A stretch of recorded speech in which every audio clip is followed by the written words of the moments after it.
আসসালামু আলাইকুম, কেমন আছেন সবাই? আশা করি আপনারা সবাই অনেক বেশি ভালো আছেন। আবারও হাজির হয়ে গেলাম আরও নতুন একটি রেসিপি নিয়ে। আমার আজকের রেসিপি আলু দিয়ে ঝাটকা মাছ ভুনা। এই মাছটাকে ইলিশ মাছের পোনা মাছও বলা হয়। মাছ ভাজি করার জন্য চুলায় একটি প্যান বসিয়ে দিয়েছি, আর প্যানটি গরম হয়ে গেলে পর্যাপ্ত পরিমাণে সরিষার তেল দিয়ে দিয়েছি। এ পর্যায়ে দিয়ে দিলাম হলুদ, মরিচ এবং লবণ মাখানো মাছ। এই মাছটা ভাজি করে রান্না করলে খেতে অনেক বেশি মজার হয়।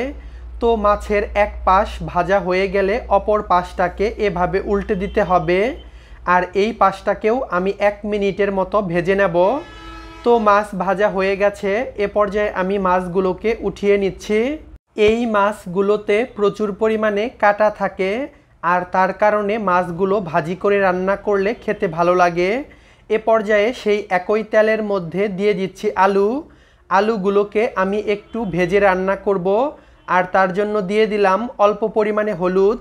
এ পর্যায়ে তেলের সাথে আলু এবং হলুদ সব কিছু ভালো মতো মিশিয়ে নেব, আর মেশানো হয়ে গেলে আমি লাল লাল করে আলুগুলোকে ভেজে নেব।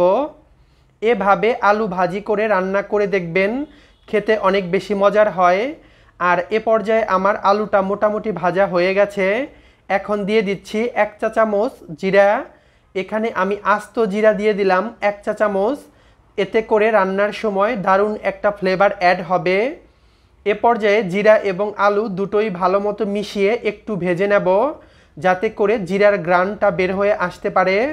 এ পর্যায়ে দিয়ে দিচ্ছি আগে থেকে রেডি করে রাখা মশলা।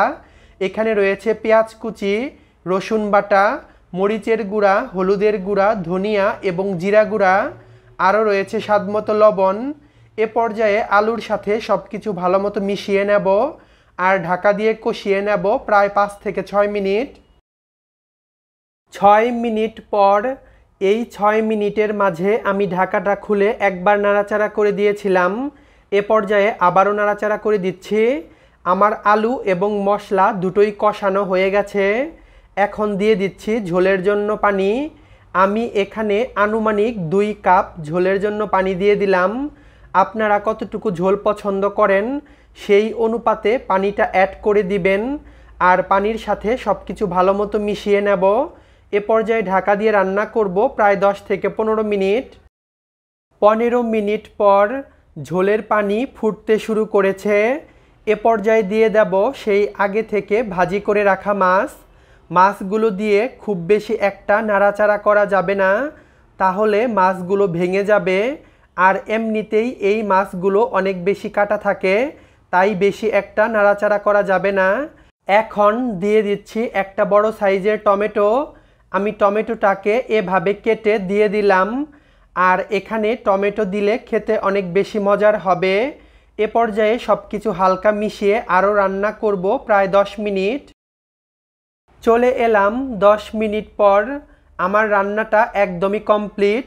ঝোলটাও দেখতে পাচ্ছেন অনেক কমে এসেছে। আমার রান্নাটা হয়ে গেছে।